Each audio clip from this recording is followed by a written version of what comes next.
मनुष्य में सुषुप्त अद्भुत संभावनाएं हैं, अद्भुत संभावनाएं हैं जिसका बयान नहीं किया जा सकता।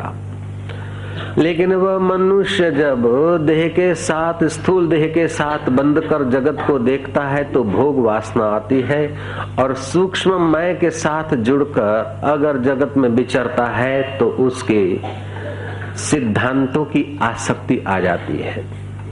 मत मति के होते हैं, मतियां बदलती रहती है इसलिए मत बदलते रहते हैं, मतियां भिन्न होती है इसलिए मत भिन्न है।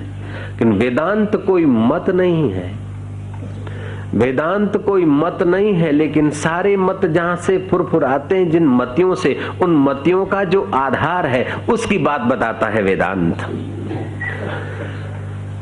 तो वेदांत का ज्ञान सारे प्रॉब्लम का सॉल्यूशन देता है, और वेदांत का ज्ञान जितने अंश में जीवन में आ गया उतना उतना अहम मिटता जाता है।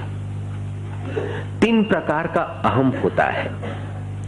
एक होता है ये देह मैं हूं, अमुक जाति, अमुक गोत्र, अमुक फलाने का, ये अमुक 5.5 फुट का मैं, ये एक प्रकार का स्थूल मैं है। दूसरा सूक्ष्म मैं होता है, वो इस शरीर के मिटने के बाद भी बना रहता है, वो ज्ञान से मिट सकता है, उपासना से, कर्म से वो शुद्ध होता है, ज्ञान से वो बाधित होता है। तीसरा मैं है वास्तविक, ज्ञान से वो प्रकाशित हो जाता है।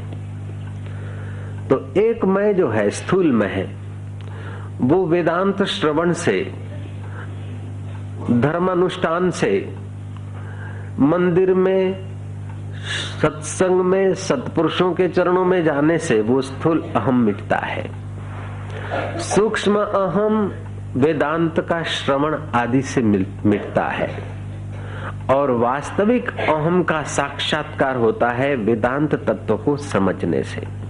वास्तविक अहम मिटाने की जरूरत नहीं, वास्तविक मैं को जानने की जरूरत है, और अवास्तविक मैं को कुर्बान करने की जरूरत है, मिटाने की जरूरत है।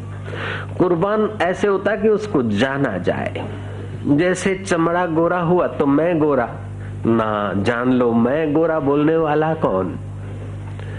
शरीर मोटा तो मैं मोटा हो गया, शरीर में बीमारी हो गई तो मैं बीमार हो गया, तो ये तादात्म्य कर लिया शरीर के साथ। शरीर के साथ तादात्म्य करते समय तादात्म्य करने वाले को अगर थोड़ा सा बारीक वृत्ति से खोजा तो बोलने को तो बोल लोगे कि मैं कथा में जा रहा हूं, कथा से आया हूं, मैं बाबा परमानंद जी के भजन सुनते सुनते झूम रहा था, मैं बाबा जी का सत्संग सुनते सुनते ये कर रहा था, मैं महाराज जी का बात सुनकर बड़ा आनंदित हुआ। फिर सोचो कि मैं बात सुना और आनंदित हुआ, ये कौन बोल रहा है।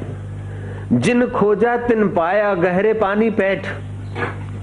थोड़ा सा खोज लगे तो वो उस वास्तविक मैं को आदमी पा लेता है।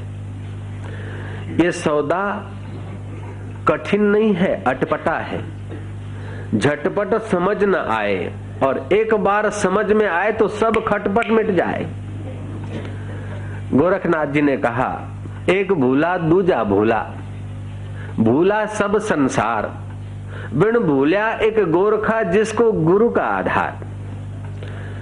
आर्ष दृष्टा ब्रह्मवेताओं की निगाहों में जिसने अपनी निगाहें मिला दी, ज्ञानवान की दृष्टि में अपनी दृष्टि मिला दी, श्री कृष्ण की दृष्टि के साथ अपनी दृष्टि मिला दी, उसके लिए संसार गोपद की नाई है। संसार सागर तरना उसके लिए बच्चों का खेल है, और जो इस देह के साथ जुड़कर संसार से तैरना चाहता है उसके लिए संसार बड़ा सागर है।